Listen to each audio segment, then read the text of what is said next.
मित्रांनो, 31 मार्चपर्यंत तुम्हाला UDID कार्ड हे लिंक करायचं आहे, अन्यथा तुमची जी योजना आहे ती बंदसुद्धा होऊ शकते. सर्व दिव्यांग जे बांधव आहे त्यांना शासनाने जे आहे आधार कार्ड त्यांच्या UID जे कार्ड आहे त्याला लिंक करायचं आहे. तर बऱ्याचशा दिव्यांग जे बांधव आहे त्यांनी UIDI कार्ड काढलंसुद्धा आहे, परंतु ज्यांनी अद्यापपर्यंत हे कार्ड काढलं नसेल UDID, तर त्यांना तुरंत हे कार्ड काढून घ्यायचं आहे. त्याशिवाय योजनेचे जे तुम्हाला पैसे मिळत आहे 2500 रुपये, तर ते सुद्धा तुमचे बंद होऊ शकतात असं या न्यूजमध्ये म्हटलेलं आहे. त्यासाठी तुम्हाला आता काय करायचं आहे, तर यांनी एक ॲपसुद्धा लॉन्च केलेलं आहे. ते प्ले स्टोअरवरती, आपण प्ले स्टोअरवरती जाऊन बघूया. प्ले स्टोअरवर आल्यानंतर इथे बघा टाईप करायचं आहे UDID कार्ड ॲप म्हणून, आणि याला नंतर मग इथे ओपन करून घ्यायचं आहे. याला इन्स्टॉल करायचं आहे आणि ओपन करायचं आहे. ओपन केल्यानंतर तुम्हाला लॉग इनचं येईल. आता हे डायरेक्टली लॉग इन झालेलं आहे. याच्यामध्ये माय अकाउंट, अपडेट नेम, अपडेट आधार नंबर, तर इथे अपडेट आधार, ज्यांचं आधार लिंक नाही आहे त्यांनी अपडेट आधारवरती क्लिक करून आधार नंबर लिंक करून घ्यायचा आहे. Update date of birth, update mobile number, update email ID, surrender card चुकूनसुद्धा करायचं नाही.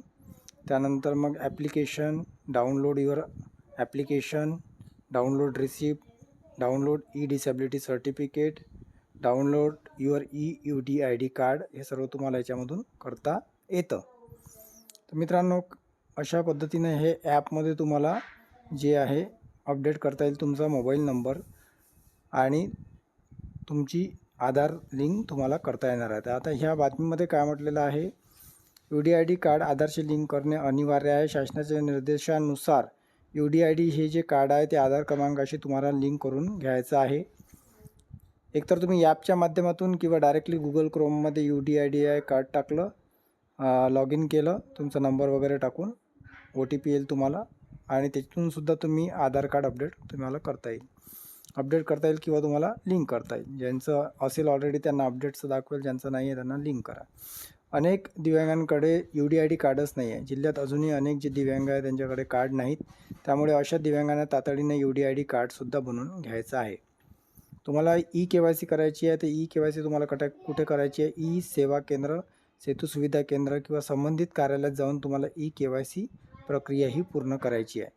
तर जवळ जे काही दिव्यांग आहे त्यांना KYC करायची आहे. आवश्यक कागदपत्रासह आधार कार्ड व UDID क्रमांक तुम्हाला असणं गरजेचं आहे. एक तर सेवा केंद्र, महा सेवा केंद्र किंवा सेतू सुविधा केंद्रामध्ये सुद्धा होईल. सेतूमध्ये किंवा महा सेवा केंद्रामध्ये याची KYC होऊन जाईल. तरी मित्रांनो, UDID ॲपवर सुद्धा सुविधा दिलेली आहे. UDID मोबाईल ॲपच्या माध्यमातून लाभार्थ्यांना स्वतः KYC व आधार लिंकिंग प्रक्रिया करू शकतात.